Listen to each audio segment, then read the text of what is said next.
नमस्कार, जय जगन्नाथ। साई ज्योतिर ये अध्याय को समस्त को स्वागत।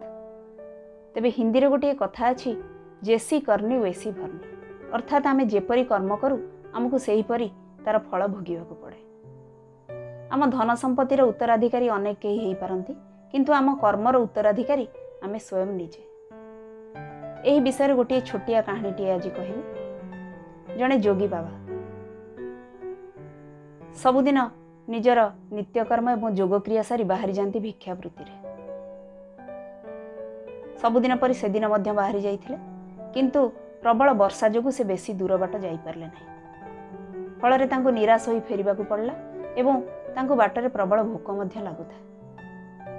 किंतु से निज मन को बुझाई देउथांती जे उपरवाला सबुदिन किछि ना किछि देउथिला, जदि आज किछि न देइचंती ताले पानी पी चलै दबा, सेथिरे असुविधा कोन अछि।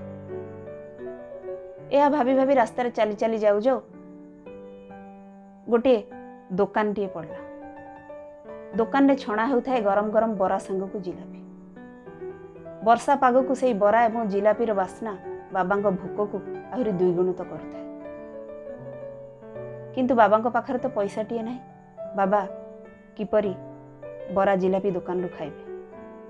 सेथिपई से तांको मन को बुझाई दुकान बाहरे सर्वसाधारण पई थुआ हेइथिबा पानी पात्ररु किछि पानी काढ़ी पीले एवं चली जीवाकू उद्यत होउथिबा समय दुकानटी लक्ष्य कला दुकान को जो माने आछंती से माने किछि ना किछि जलखिया खाई तापरे सेथिरु पानी पिउछंती। किंतु बाबा किछि न खाई पानी पीबार माने कोन? ता माने बाबा निश्चय भूकिला अछंती एवं तांको पाखरे पैसा टिए बोधे नाही। एहा भाबी बाबांको दुकानीटी डाकिला एवं तांको गरम गरम जिलापी सहित बरा मध्य खाइबाकू देला। बाबा मन भरी बरा एवं जिलापी खाई सारला परे तांको भोक शांत हैला एवं से दुकानी को आशीर्वाद करिवारे लागिले। तमे एही परी आउरी अनेक दुकान रो मालिक हुआ एवं तमे बा तम घर धन धान्य गोपलक्ष्मी रे पूरी उठू।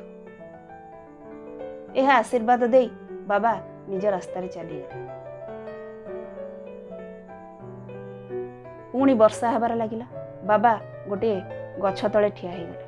गछ तले ठिया होई भगवानकर भजन करिवार लगिले। भजन रे एमिति मजिगले जे से केतबळे वर्षा छाड़ी जाइछि से जानी नाहंती।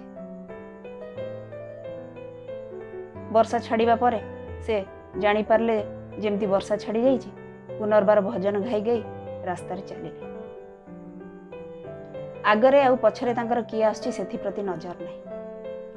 हले नवविवाहित दंपति से माने वर्षा छाड़ी जीवा परे प्रकृतिर सौंदर्य उपभोग करिया पई बाहर थांती।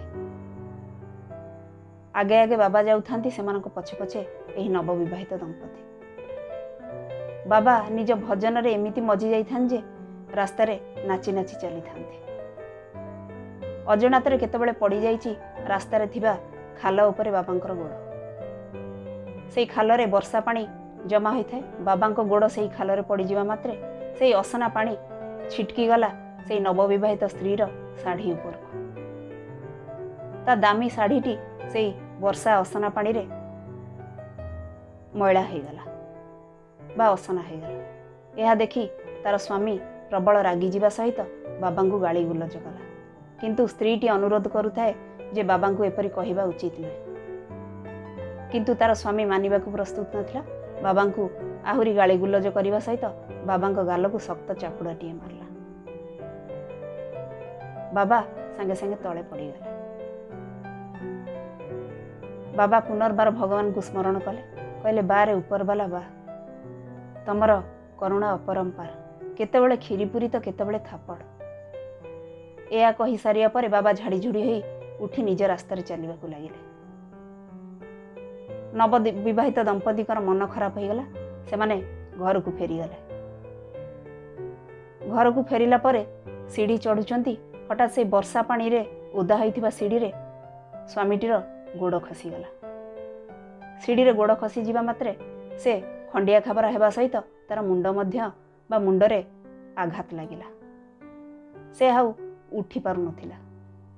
पाखरे किछि बड़ बड़ पिला क्रिकेट खेलुथिले। स्त्रीटी सेमानंकु बड़ पाटी करी साहाଯ୍य निमंते डाकिला। ता स्वामी को उठे घरे छाड़ी दे आसिया पई डाकिला। पिला माने आसी तार स्वामी को घरे छाड़ी देले। किंतु स्त्रीटी बाहुनी बाहुनी कांदु थाए जे से बाबा निश्चय मो स्वामी को अभिशाप देइथिबे, तांकरे अभिशाप रे मो स्वामी एमती गली पड़ले बा सीढ़ी रु तांको गोड़ खसीगला एवं से पड़गले और तांकर मुंड माड़ होगला। यह कही से जोरे जोरे कांदु थाए। यह शुणी पिला माने बाबांको ऊपर रागी जाई बाबांको खोजी कोठी अछंती बाबा तांको खोजी मारिबा पई बाहरले। किछि दूर जीवा परे से माने बाबांको पाइले। बाबांको मारिबा पई उद्यत हेउथिबा समय बाबा कहले मु माड़ खाइबाकू प्रस्तुत अछि, किंतु मोर प्रकृत रे दोष कौन तुमे आग कहि सार। पिला माने समस्त कहानी बाबांको कहले। से लोकटी पड़ी जाई एमती खंडिया खबर हो जावा सहित तांकर मुंड माड़ हो जाइछि एवं आमे तांको उठाई तांको घरे छाड़ी दे आछछु।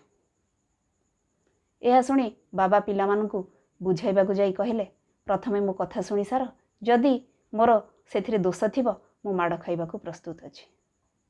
यह कही बाबा पिला मानकु कहले लोकटी तार स्त्रीर शाढ़ी मैला हो जिबारु से तार हुए तो कर्तव्य ठीक भाव करिछि बा मते माड़ देई तार कर्तव्य संपादन करछि।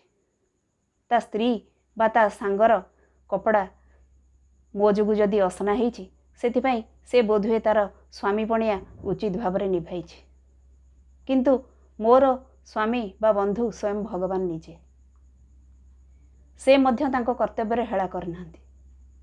से निश्चय तांकर कर्तव्य करने को जाई जदि किछि करि बसिले तेबे मोर भूल रहिला केउठी। एहा परे पिला माने निजर भूल बुझी पारले, सेमानकर आखि खोलीगला। से माने उपलब्धि कले प्रकृत रे आमे जेउ भूल करू तार फल आमको निजको भोगिबाकू पड़े। आमर कर्मर उत्तराधिकारी आमे स्वयं निजे, आउ केही नहंती। तेबे मोर एई कहानीटी आज आपण मानकु किपरि लागिला आपण निजर मतामत जणाइबा सह आमर चैनलटी को लाइक शेयर एवं सब्सक्राइब करिया पे अनुरोध रहिली। नमस्कार। जय जगन्नाथ।